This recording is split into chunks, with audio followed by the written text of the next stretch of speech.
Mi madrastra no dejaba de preguntar cuándo me mudaría. Perdió la cabeza cuando le dije quién es el dueño de la casa. Así que mi papá se casó con Catalina hace 4 años, cuando yo tenía 22. Yo había estado viviendo en la casa desde que nací, porque era el hogar de la infancia de mi mamá, que mis abuelos le dejaron cuando ella murió de cáncer.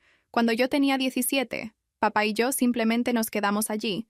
La casa estaba pagada, y papá dijo que tenía sentido seguir viviendo allí mientras yo terminaba la universidad. Nunca mencionó que mamá en realidad me había dejado la casa en su testamento y que él solo se quedaba allí como mi tutor hasta que yo cumpliera 25. No supe nada de esto hasta más tarde. Cuando Catalina se mudó después de la boda, inmediatamente comenzó a redecorar. Dijo que la casa estaba atrapada en el pasado y necesitaba actualización. Tiró las cortinas de mamá, pintó sobre los murales que mamá había hecho en el pasillo y reemplazó todos los muebles con cosas modernas de alguna tienda demasiado cara. Papá simplemente la dejó porque dijo que Catalina necesitaba sentirse cómoda en su nuevo hogar. Convirtió la sala de manualidades de mamá en su gimnasio personal. Convirtió la habitación de invitados en un armario solo para sus zapatos. La primera vez que Catalina preguntó cuándo planeaba mudarme fue 6 meses después de que se mudó. Dijo que yo era lo suficientemente mayor para ser independiente, y que era raro que los recién casados tuvieran a un hijo adulto merodeando. Le dije que todavía estaba en la universidad y que no podía pagar el alquiler en ningún lado. Ella dijo que ese no era su problema y que tal vez debería conseguir un trabajo como todos los demás. Papá no dijo nada. Catalina comenzó a dejar anuncios de apartamentos en mi cama todas las semanas, marcando con un círculo los que pensaba que yo podía pagar con mi trabajo de medio tiempo en la cafetería. Todos estaban en áreas dudosas a 1 hora del campus. Decía cosas en la cena como que, cuando ella tenía mi edad, ya llevaba años viviendo sola. Seguía preguntando cómo esperaba madurar, si papi todavía me cuidaba. El segundo año Catalina se volvió más agresiva, cambió las cerraduras y olvidó darme una llave nueva. Tenía que esperar afuera hasta que alguien llegara a casa. Dijo que era práctica para cuando tuviera mi propio lugar.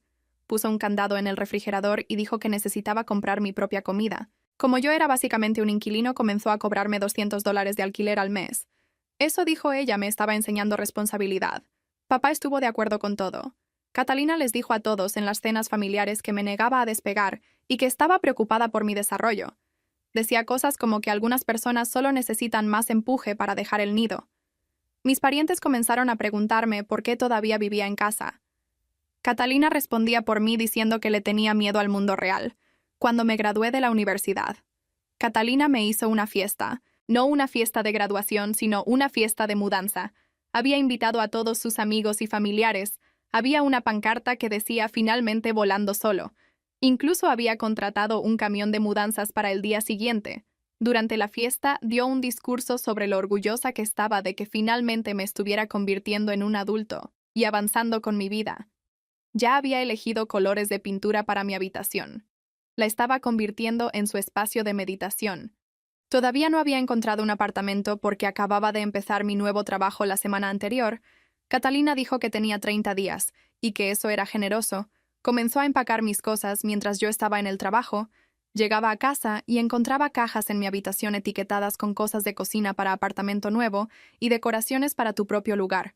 Puso todas las cosas de mamá que yo había guardado en cajas marcadas como unidad de almacenamiento porque dijo que no podía llevarme.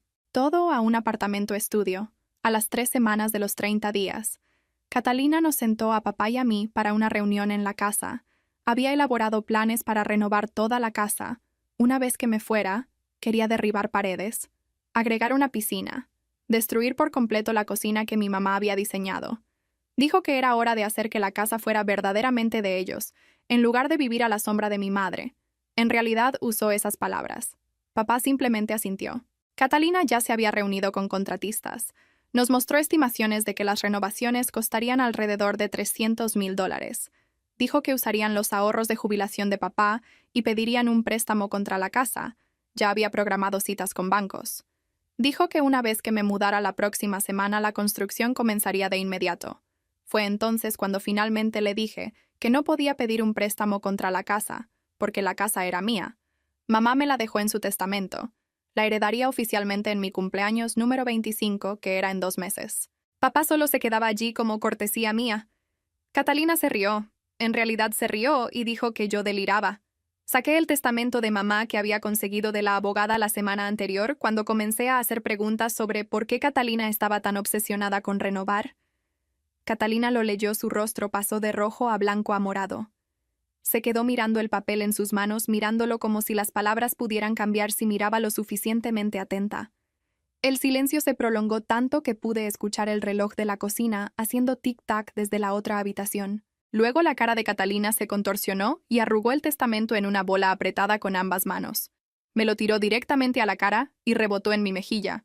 Comenzó a gritar que yo estaba mintiendo, que no había forma de que esto fuera real, que yo debía haber hecho documentos falsos. De alguna manera su voz se volvía más fuerte con cada palabra hasta que prácticamente chillaba. Dijo que no había forma de que papá le hubiera ocultado algo tan enorme durante 4 años enteros. Seguía diciendo que era imposible mientras su cara se ponía cada vez más roja. Papá se aclaró la garganta y dijo muy en voz baja que sí que sabía lo del testamento todo el tiempo. Su voz era tan suave que apenas lo escuché por encima de los gritos de Catalina. Catalina se detuvo a mitad de un grito y se dio la vuelta para mirarlo. Se quedó con la boca abierta y los ojos muy abiertos, como si no pudiera creer lo que acababa de escuchar. Le preguntó por qué nunca le había dicho que había estado viviendo en la casa de su hija todo este tiempo. Le temblaba la voz cuando lo dijo. Papá se miró las manos y no respondió de inmediato. Catalina dio un paso hacia él y volvió a preguntar esta vez más fuerte. Papá dijo que pensó que sería más fácil simplemente no mencionarlo. Le habló al suelo en lugar de mirarnos a ninguna de las dos. Dijo que supuso que se encargarían de eso cuando yo cumpliera 25 años. Y para entonces no importaría, porque probablemente ya me habría mudado por mi cuenta. De todos modos, la cara de Catalina cambió de rojo a morado, a ese extraño color gris. Apoyó la mano contra la pared como si la necesitara para mantenerse en pie. Su respiración se volvió rápida y superficial. Vi su cerebro trabajando en lo que esto significaba, cómo había estado decorando, cambiando y tirando las cosas de mamá, en una casa que nunca iba a ser suya. Todo el cuerpo de Catalina pareció colapsar sobre sí mismo. Se sentó pesadamente en una de las sillas del comedor que había comprado hace 2 años. Las lágrimas comenzaron a correr por su rostro y su voz se volvió aguda y quejumbrosa. Dijo que había invertido mucho dinero en esta casa durante 4 años. Dijo que tenía recibos de todo, todos los muebles, pintura y renovaciones que había pagado. Seguía secándose los ojos con el dorso de la mano. Dijo que necesitaba devolverle todas las mejoras que había hecho a mi propiedad sin saber que no era suya. Dijo que no era justo que hubiera gastado todo ese dinero pensando que estaba arreglando su propia casa. Le dije que nunca le pedí que tirara las cortinas de mamá, ni pintara sobre los murales, ni reemplazara todos los muebles. Mi voz salió más firme de lo que esperaba. Le dije que hizo todo eso por su cuenta sin pedirme permiso jamás como el verdadero propietario. La respiración de Catalina se aceleró aún más, y comenzó a hacer unos extraños sonidos de asfixia. Se abanicó la cara con la mano y dijo que no podía respirar. Seguía diciendo que no podía creer que esto estuviera pasando. Papá se movió hacia ella, pero levantó la mano para detenerlo. Papá trató de poner su mano en el hombro de Catalina, pero ella lo empujó lo suficientemente fuerte como para que tropezara un paso hacia atrás. Dijo que la hizo quedar como una completa tonta frente a todos en la fiesta de mudanza. Se le quebró la voz en la palabra tonta. Dijo que estaba tan avergonzada de haberme organizado una fiesta de desalojo por una casa que en realidad era mía y de la que solo había sido una invitada todo este tiempo. Se cubrió la cara con ambas manos. Papá dijo su nombre suavemente, pero ella lo ignoró. Dijo que todos sus amigos y familiares estaban allí, que había dado todo ese discurso sobre mí madurando finalmente, y ahora todos sabrían que ella era la que no tenía idea de lo que estaba pasando. Catalina se quedó completamente en silencio, y quieta bajó las manos de su rostro, y sus ojos adquirieron una mirada dura y fría. Me preguntó exactamente cuándo cumplía 25 años. Le dije que en 8 semanas. Preguntó cuándo ocurría la transferencia oficial de propiedad. Le dije que en mi cumpleaños. Pude ver sus ojos moviéndose de un lado a otro como si estuviera haciendo cuentas en su cabeza. Preguntó si había alguna manera de impugnarlo o si papá podía hacer algo para cambiarlo. Papá negó con la cabeza y dijo que el testamento era claro legal, y no había nada que nadie pudiera hacer. Catalina apretó los labios en una línea fina y no dijo nada más. Simplemente se sentó allí mirando a la nada, mientras su cerebro trabajaba en todos los ángulos posibles. A la mañana siguiente me desperté con un silencio total en la casa. Me levanté de la cama y caminé por el pasillo. La puerta del dormitorio principal estaba cerrada, y cuando intenté la manija estaba bloqueada. Llamé y dije el nombre de Catalina, pero no obtuve respuesta. Bajé las escaleras y encontré a papá dormido en el sofá todavía con la ropa de ayer. Su rostro se veía gris y exhausto. Incluso al dormir toda la casa se sentía mal, como si el aire mismo fuera demasiado pesado para respirar. Hice café solo para tener algo que hacer con mis manos, pero no pude beberlo. Cada sonido parecía demasiado fuerte en el silencio. Seguía mirando la puerta cerrada del dormitorio de arriba y preguntándome qué estaría pensando Catalina allí. Saqué mi teléfono y llamé a Isabela. Respondió al segundo tono y le conté todo lo que había pasado.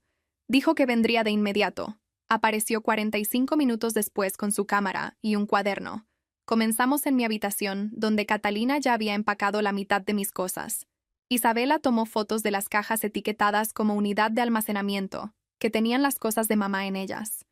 Anotó todo lo que Catalina había tirado o destruido que yo pudiera recordar. Fuimos habitación por habitación y señalé lo que solía estar allí antes de que Catalina lo cambiara. Isabela fotografió el equipo de gimnasio en la antigua sala de manualidades de mamá. Tomó fotos de los murales pintados en el pasillo. Hicimos listas de todos los muebles que Catalina había reemplazado. Tomó casi 3 horas documentar todo. Isabela se sentó a mi lado en el sofá y dijo que probablemente debería hablar con el abogado que manejó el patrimonio de mamá. Dijo que necesitaba entender mis derechos legales. ¿Y qué pasaría a continuación con la casa? Me di cuenta de que no tenía idea de quién era ese abogado siquiera. Solo tenía 17 años cuando mamá murió, y papá se ocupó de todos los asuntos legales. Le dije a Isabela que no sabía por dónde empezar a buscar. Sugirió revisar los papeles viejos de mamá para encontrar el nombre y la información de contacto del abogado. Subimos a mi habitación y comenzamos a hurgar. En las cajas de documentos de mamá que había salvado de la purga de Catalina, lo encontré enterrado bajo extractos bancarios y viejas declaraciones de impuestos, una tarjeta de presentación con letras doradas que decía Planificación Patrimonial Mendoza y Asociados. La tarjeta tenía el nombre de una mujer, Carmen Mendoza. Agarré mi teléfono y marqué el número antes de que pudiera arrepentirme. Contestó una recepcionista y le expliqué quién era, y que mi mamá había sido cliente hace 7 años. Me puso en espera por unos 30 segundos. Luego la voz de una mujer apareció en la línea y dijo que recordaba muy bien el caso de mi madre. Le conté lo que estaba pasando con Catalina, la casa y el testamento. Se quedó callada por un momento y luego dijo que podía verme mañana por la mañana a las 9. Le di las gracias y colgué sintiendo que finalmente podía respirar adecuadamente por primera vez desde la confrontación. Isabela me apretó el hombro y dijo que me acompañaría si quería. Le dije que necesitaba hacer esto sola, pero que lo apreciaba. Terminamos de documentar todo, y ella se fue alrededor de las 5. Me preparé un sándwich, pero no pude comerlo. La casa se sentía diferente ahora que sabía la verdad. Cada habitación que Catalina había cambiado se sentía como una violación. Cada mueble que había comprado se sentía como un insulto a la memoria de mamá. Me acosté temprano, pero no pude dormir. No dejaba de pensar en cómo papá había sabido todo este tiempo y nunca dijo una palabra. Alrededor de las 7 de esa tarde escuché que la puerta del dormitorio se abría arriba. Los pasos de Catalina en las escaleras sonaron más pesados de lo habitual. Me quedé en la cocina fingiendo estar ocupada con mi computadora portátil. Entró con un abrigo y una bolsa de viaje. Anunció sin mirarme que se iba a quedar con Mariana unos días. Necesitaba espacio para procesar lo que llamaba mi traición. Papá apareció detrás de ella luciendo exhausto. Solo asintió cuando lo dijo. No le pidió que se quedara ni trató de hablar con ella. No me defendió ni le dijo que estaba siendo ridícula. Simplemente se quedó allí como una estatua mientras ella salía por la puerta principal. El silencio después de que se fue me dio ganas de gritar. Miré a papá y le pregunté cómo podía dejarla irse así. Dijo que necesitaba tiempo para calmarse. Le dije que no me refería a eso. Quería decir cómo podía dejar que me tratara como basura durante 4 años sin defenderme nunca. Se encogió como si lo hubiera golpeado. Se sentó en la mesa de la cocina y se llevó la cabeza a las manos. Me quedé de pie porque sentarme se sentía como dejarlo libre de culpa. Le pregunté directamente por qué nunca me habló de la casa. ¿Por qué me dejó pensar que solo vivíamos aquí? ¿Por qué era conveniente? ¿Por qué dejó que Catalina creyera que tenía algún derecho a tomar decisiones sobre una casa que me pertenecía? Me miró y tenía los ojos rojos. Dijo que estaba avergonzado de tener casi 50 años cuando mamá murió y no tener una casa propia, que todos sus amigos eran dueños de casas y tenían cuentas de jubilación, y él no tenía nada. Cuando Catalina le preguntó por la casa, después de comprometerse, le dijo que era suya, porque era más fácil que admitir la verdad. Dijo que pensó que me mudaría después de la universidad, como Catalina seguía diciendo. y entonces no importaría. Nunca pensó que ella querría hacer renovaciones masivas o que se convertiría en un problema tan grande. Le pregunté si en serio pensaba que yo simplemente abandonaría la casa de mamá. Dijo que no pensó tan a futuro, solo quería que Catalina lo viera como un hombre exitoso y estable. Le dije que era la estupidez más grande que había escuchado. Asintió y dijo que ahora lo sabía. Luego me dijo algo que empeoró todo. Dijo que Catalina había estado gastando dinero constantemente durante 4 años porque pensaba que eran dueños de la casa juntos. Ella pensaba que tenían este gran activo contra el que podían pedir prestado. Compró todos esos muebles caros con tarjetas de crédito. Pagó el equipo de gimnasio y las renovaciones con tarjetas también. Ella seguía diciendo que podían pagarlo porque tenían capital en la casa. Papá había estado demasiado asustado para decirle la verdad. Ahora estaban seriamente endeudados con las tarjetas de crédito por más de $40,000. Él había estado usando el dinero de su jubilación para hacer los pagos mínimos. No le quedaba casi nada para su verdadera jubilación. Lo miré tratando de procesar esto. Le pregunté cómo podía ser tan estúpido. Dijo que lo sabía, diciéndolo repetidamente como si eso arreglara algo. A la mañana siguiente conduje hasta la oficina de Carmen Mendoza en un edificio del centro. La sala de espera tenía sillas de cuero y pinturas de veleros. Una recepcionista me llevó a una oficina con un gran escritorio de madera. Carmen tenía tal vez 60 años y el cabello gris recogido en un moño. Me estrechó la mano y dijo que lamentaba mi pérdida, aunque mamá había fallecido hace 7 años. Sacó una carpeta gruesa de un archivador, dijo que este era el archivo completo del patrimonio de mamá, lo abrió y comenzó a revisar papeles. Se vio sorprendida cuando le dije que papá nunca me informó sobre la herencia de la casa. Dijo que se suponía que debía decírmelo cuando yo cumpliera 21 años, que eso era parte de los términos del fideicomiso. Había asumido que lo había hecho porque él nunca la contactó para decirle lo contrario. Le dije que me había enterado la semana pasada cuando comencé a hacer preguntas porque Catalina estaba actuando como loca por las renovaciones. Carmen negó con la cabeza y dijo que esto era un grave incumplimiento de sus deberes como fiduciario. Explicó que la casa se transfería a mí oficialmente en mi 25º cumpleaños, pero técnicamente había sido dueña de ella desde que mamá murió. Papá solo era el fiduciario que la administraba hasta que yo alcanzara la mayoría de edad. Eso significaba que Catalina había estado viviendo en mi casa como invitada durante 4 años. Cualquier renovación que hiciera era básicamente un regalo para mí como propietaria de la casa. No tenía derecho legal a reembolso a menos que pudiera demostrar que de alguna manera la engañé para que hiciera mejoras. Y como yo era menor de edad cuando esto comenzó y ni siquiera sabía que era dueña de la casa, eso sería imposible de probar. Sentí que el alivio me invadía, pero también ira, porque papá me había puesto en esta posición. Carmen dijo que necesitaba traer a su esposo, porque esto estaba entrando en territorio de la ley de propiedad. Salió de la habitación y regresó con un hombre de su edad. Lo presentó como Javier Mendoza, especializado en derecho de propiedad. Javier se sentó y leyó unos papeles que Carmen le entregó. Me miró y dijo que Catalina potencialmente podría intentar demandar por el costo de sus renovaciones. Había leyes sobre enriquecimiento injusto, donde alguien mejora la propiedad creyendo que tiene derecho a ella. Pero mi caso era diferente porque yo era menor de edad cuando la mayor parte de esto comenzó. Papá era el fiduciario que debería haber informado a Catalina. Como él falló en ese deber, el caso de Catalina sería muy débil. Cualquier juez razonable vería que no se me podía responsabilizar por las mentiras de mi padre, dijo Javier. Eso no significaba que Catalina no lo intentaría, sin embargo. La gente demandaba por todo tipo de cosas cuando estaban enojados. Preguntó si tenía documentación de lo que Catalina había cambiado o destruido. Le dije que Isabela y yo habíamos pasado el día de ayer fotografiando todo y haciendo listas. Asintió y dijo que eso era inteligente. Javier me dijo que debería documentar todo lo que Catalina había cambiado o destruido y obtener estimaciones del valor de los artículos originales de mamá que ella tiró. Si Catalina intentaba demandarme por los costos de su renovación, yo podría contrademandar por el valor de lo que ella destruyó. Dijo que los murales pintados a mano de mamá por sí solos probablemente tenían un valor significativo si los hacía un artista profesional. Los muebles antiguos que ella había reemplazado podrían valer más que las cosas modernas que compró. Se ofreció a representarme si se llegaba a eso. Le di las gracias y dije que esperaba que no fuera necesario. Dijo que él también lo esperaba, pero que yo debería estar preparada. La gente hacía cosas extrañas cuando se sentía humillada. Catalina acababa de enterarse de que había estado viviendo en la casa de su hijastra durante 4 años mientras intentaba obligar a esa hijastra a mudarse. Eso era una humillación bastante grande. Salí de la oficina sintiéndome mejor sobre mi posición legal. pero peor sobre todo lo demás. Cuando llegué a casa, el auto de Catalina estaba en el camino de entrada. Se me hizo un nudo en el estómago. Entré y encontré a Catalina y a Mariana en la sala de estar. Tenían cajas de recibos esparcidos por toda la mesa de café. Mariana me miró con puro odio en los ojos. Dijo que Catalina tenía todo el derecho a ser compensada por el dinero que invirtió de buena fe en esta propiedad. No dije nada. Solo me quedé allí mirando todos los recibos. Catalina los estaba organizando en montones. Ni siquiera me miró, simplemente siguió clasificando papeles como si yo no estuviera allí.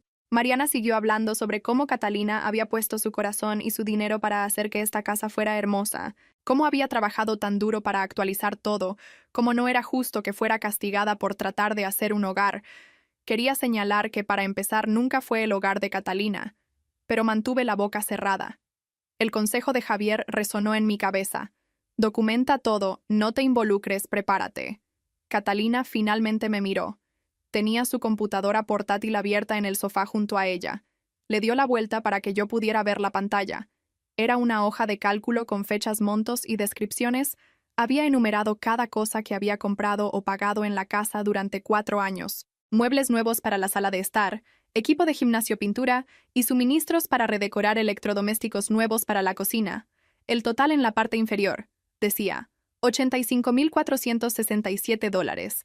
Dijo que esto era lo que había invertido en mi propiedad sin saber que era mía. Exigió que se lo devolviera antes de mi cumpleaños. Si no lo hacía, me llevaría a los tribunales por enriquecimiento injusto. Su voz era fría y plana, como si estuviera leyendo un guión. Miré la hoja de cálculo y luego a ella. Le dije que estaría feliz de discutir la compensación, justo después de que me compensara por todas las cosas de mamá que destruyó. Caminé a mi habitación y agarré la carpeta que Isabela y yo habíamos armado el día anterior. Adentro había fotos impresas de los murales pintados a mano por mamá, antes de que Catalina los cubriera con pintura beige. Fotos de los muebles antiguos que solían llenar la sala de estar, antes de que Catalina reemplazara todo con sus cosas modernas. Fotos de las cortinas personalizadas que mamá había cosido ella misma que Catalina tiró a la basura. Incluso había encontrado los recibos originales de cuando mamá compró la tela. Isabela me había ayudado a buscar piezas antiguas similares en línea, y habíamos impreso estimaciones de tasación. Solo las cortinas personalizadas valían alrededor de $3,000. Los murales pintados a mano costarían al menos $5,000 para que los recreara un artista profesional. Los muebles antiguos de mediados de siglo que Catalina reemplazó valían más de $15,000. Según los valores de mercado actuales, caminé de regreso a la sala de estar y dejé caer la carpeta en la mesa de café justo al lado de la hoja de cálculo de Catalina. Catalina me miró con los ojos enrojecidos. Le dije que yo también tenía documentación de cada cosa que destruyó o tiró, que pertenecía a mi mamá. Dije que ambas podríamos obtener tasaciones profesionales y ver quién le debía dinero a quién en realidad. Catalina agarró la carpeta y comenzó a hojear las páginas. Su rostro se puso aún más rojo mientras miraba cada foto y cada estimación de precio. Mariana se inclinó sobre el hombro de Catalina para mirar y se quedó con la boca abierta cuando vio los números. Mariana de repente se puso de pie y me señaló con el dedo. Comenzó a gritar que yo era una mocosa malagradecida, que debería estar agradeciendo a Catalina por mejorar esta casa vieja y anticuada, en lugar de quejarme de basura inútil.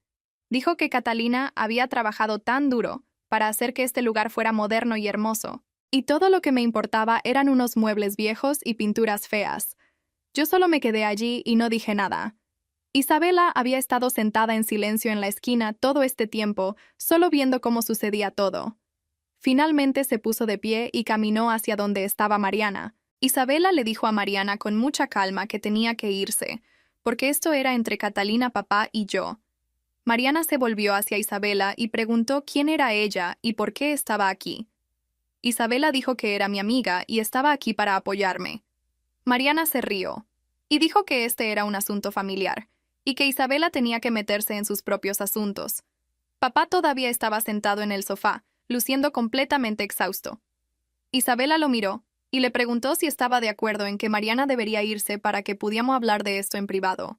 Papá asintió lentamente y dijo que sí, que Mariana probablemente debería irse. La cabeza de Catalina se levantó de golpe y miró a papá como si acabara de abofetearla. Catalina comenzó a llorar de nuevo y dijo que no podía creer que su propio esposo se estuviera volviendo en su contra. Dijo que todos se estaban aliando contra ella cuando todo lo que había hecho era tratar de hacer un hogar agradable para su familia. Mariana agarró su bolso y le dijo a Catalina que la llamara más tarde. Me dio una última mirada desagradable antes de salir y cerrar la puerta principal con tanta fuerza que las ventanas temblaron. Catalina se levantó y recogió todos sus recibos y su computadora portátil. Le dijo a papá que había hecho su elección y esperaba que estuviera feliz. Luego caminó hacia el dormitorio y cerró la puerta. Escuché el clic de la cerradura. Isabela se volvió a sentar y dejó escapar un largo suspiro. Preguntó si estaba bien, y le dije que no lo sabía. Papá se llevó las manos a la cabeza y se quedó allí sin moverse. Recogí la carpeta de las cosas de mamá y volví a mirar las fotos. Ver todas las cosas que Catalina destruyó me hizo sentir enferma. La semana siguiente fue la peor semana de mi vida. Nadie se hablaba. Catalina se quedó en la habitación la mayor parte del tiempo, y solo salía cuando papá no estaba. Cuando la veía siempre llevaba su teléfono y tomaba fotos de las cosas. Fotografiaba el sofá nuevo, la mesa de comedor nueva, el equipo de gimnasio en la antigua sala de manualidades de mamá, su elegante cafetera en la cocina. Me di cuenta bastante rápido de que estaba construyendo un caso. Estaba documentando todo lo que había comprado para poder demostrar cuánto dinero había gastado. Papá se movía como un fantasma. Iba a trabajar y volvía a casa, y se sentaba frente al televisor sin mirarlo realmente. Se veía mayor de alguna manera, más cansado. Traté de hablar con él un par de veces, pero simplemente decía que no sabía qué decir. El jueves de esa semana sonó mi teléfono mientras estaba en el trabajo. Era Carmen. Dijo que el abogado de Catalina se había comunicado con su oficina esa mañana. El abogado quería programar una reunión para discutir la compensación por la propiedad y los derechos de arrendamiento. Carmen dijo que deberíamos reunirnos con este abogado juntos, y que Javier debería estar allí también para proteger mis intereses. Le dije que estaba bien, y programamos una reunión para el martes siguiente. Cuando colgué, sentí que iba a vomitar. Esto realmente estaba sucediendo. Catalina de verdad iba a intentar demandarme.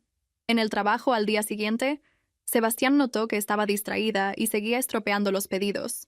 Durante nuestro descanso me preguntó si estaba bien y terminé contándole una versión corta de lo que estaba pasando. Abrió mucho los ojos cuando le expliqué lo de la casa y que Catalina intentaba demandarme. Sebastián dijo que sus padres habían pasado por algo similar con la casa de su abuela hace unos años. Su tía había estado viviendo allí y pensaba que era la dueña, pero en realidad pertenecía a su mamá. Dijo que se puso muy feo y tardó casi 2 años en resolverse. Me advirtió que las peleas familiares por la propiedad pueden prolongarse para siempre y volverse súper desagradables. Eso me hizo sentir aún peor. Llegó el martes y me reuní con Carmen y Javier en su oficina. Catalina apareció con un abogado que nunca había visto antes. Era un tipo de mediana edad con un traje caro que se veía muy seguro. Todos nos sentamos en la sala de conferencias y Catalina ni siquiera me miró. Su abogado comenzó a hablar de inmediato. Dijo que Catalina había estado viviendo en la casa durante 4 años y había hecho mejoras importantes que aumentaron el valor de la propiedad.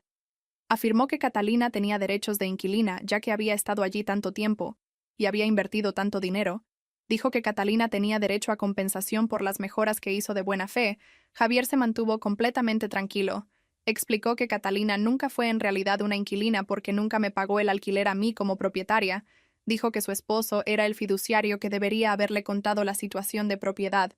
El abogado de Catalina argumentó que la falta de papá al decirle a Catalina la verdad significaba que ella hizo todas esas mejoras bajo ideas falsas sobre quién era el dueño de la casa. Carmen intervino entonces y señaló que yo solo tenía 17 años cuando Catalina se mudó. Fui menor de edad durante el primer año. Luego fui una estudiante universitaria que dependía de mi padre para todo durante los siguientes 3 años. Dijo que yo no tenía forma de decirle nada a Catalina yo misma. Sugirió que si alguien engañó a Catalina fue mi padre. No yo.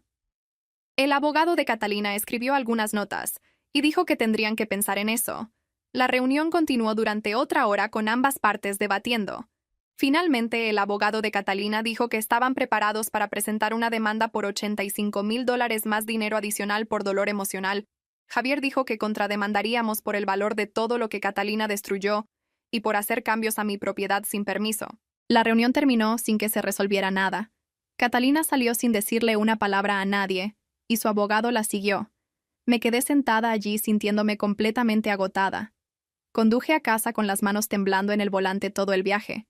Seguía pensando en abogados en los tribunales y tener que contarle a un juez sobre mis problemas familiares. Cuando me detuve en el camino de entrada, la camioneta de papá ya estaba allí. Me senté en mi auto durante unos minutos tratando de calmarme antes de entrar. La casa se sentía diferente ahora, como si ya no fuera realmente mi hogar, aunque legalmente era mía. Encontré a papá sentado en la mesa de la cocina con la cabeza entre las manos. Se veía más pequeño que nunca mayor. Había papeles esparcidos frente a él y simplemente los estaba mirando. Me senté frente a él y ninguno de los dos dijo nada por un minuto. Luego comenzó a hablar sin levantar la vista. Me dijo que había estado usando sus ahorros para la jubilación para pagar las tarjetas de crédito de Catalina. Ella había estado gastando dinero a lo loco en la casa, y él seguía pensando que se detendría, pero nunca lo hizo. Dijo que ahora le quedan menos de $30,000 en su cuenta de jubilación. Tiene 52 años. La forma en que lo dijo hizo que me doliera el estómago. Le pregunté cuánto gastó Catalina, y dijo que ya ni siquiera sabía el total. Demasiado muchísimo. Tomé una respiración profunda, y le pregunté directamente si sabía que Catalina planeaba pedir un préstamo sobre la casa. Papá finalmente me miró. Tenía los ojos rojos. Admitió que sabía que ella quería, pero no pensó que realmente lo haría. Dijo que la seguía esquivando y esperando que se olvidara de eso. Luego dijo que definitivamente no sabía que ella planeaba gastar $300,000 porque eso era una completa locura. Fueron sus palabras exactas. Catalina debió habernos escuchado hablar porque de repente estaba parada en la puerta de la cocina, ni siquiera la había escuchado bajar las escaleras. Anunció que había terminado de tratar de negociar conmigo, su voz era fría y plana, dijo que presentaría la demanda la próxima semana y que ya había hablado con su abogado al respecto. Luego se volvió hacia papá y le dijo que tenía que elegir. Podía apoyar su caso o apoyarme a mí, pero ya no podía tener ambas cosas. Papá abrió la boca pero no salió nada. Simplemente se quedó allí mirando de un lado a otro entre nosotras. La cara de Catalina se enrojeció y comenzó a gritar. Lo llamó un hombre débil que dejó que la memoria de su esposa muerta controlara su vida durante 7 años. Dijo que iba a perderlo todo ahora porque no podía enfrentarse a su propia hija. Algo se rompió en mí. Me puse de pie y le dije a Catalina que ella fue la que trató de borrar cada rastro de mi mamá de su propia casa.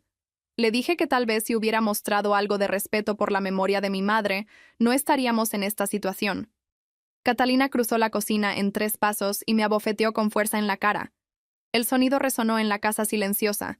Me ardió la mejilla y se me llenaron los ojos de lágrimas. Papá se levantó tan rápido que su silla se cayó hacia atrás. Le dijo a Catalina que eso era completamente inaceptable. Su voz temblaba, pero finalmente se mantenía erguido. Catalina agarró su bolso del mostrador y dijo que se iba a quedar con sus padres. Miró a papá y le dijo que pensara muy bien de qué lado quería estar. Luego se fue. Escuchamos su auto arrancar y salir del camino de entrada. Papá se volvió a sentar y volvió a poner su rostro entre las manos. Se disculpó por todo, por no decirme lo de la casa cuando cumplí 21 años. Como se suponía que debía hacer por dejar que Catalina me tratara mal durante 4 años por estar demasiado asustado para enfrentarla hasta ahora, le dije que necesitaba saber la verdad sobre todo. Fue entonces cuando admitió que Catalina lo había estado presionando para agregar su nombre a la escritura de la casa durante el último año. Ella seguía diciendo que era justo ya que estaban casados. Él seguía esquivándola, pero nunca le dijo la verdadera razón por la que no podía hacerlo, porque no era su casa para compartir, era mía. De repente todo cobró sentido. El impulso agresivo de Catalina para echarme en los últimos 6 meses la fiesta de mudanza. La fecha límite de 30 días quería establecer que la casa era de ellos. Antes de que yo cumpliera 25 años, debe haber sentido que algo andaba mal con la forma en que papá seguía evitando sus solicitudes sobre la escritura. Tal vez incluso sospechaba la verdad. Por eso tenía tanta prisa por deshacerse de mí y comenzar esas renovaciones. Sí podía echarme y cambiar todo sobre la casa. Antes de mi cumpleaños tal vez pensó que podría afirmar que era de ellos. Me senté allí sintiéndome enferma y exhausta. Papá subió las escaleras y escuché que la puerta de su dormitorio se cerraba. No me moví de la mesa de la cocina durante mucho tiempo. Mi teléfono zumbó, era Isabela preguntando si estaba bien. Le respondí que no, y dijo que venía para acá. Más de 20 minutos después entró con la llave de repuesto que le había dado en mi primer año. Me encontró en la antigua sala de manualidades de mamá que Catalina había convertido en su gimnasio. Estaba sentada en el suelo junto al banco de pesas llorando. Isabela se sentó a mi lado y no dijo nada durante un rato. Luego comenzó a hablar de lo difícil que era esto, pero que yo necesitaba protegerme legalmente.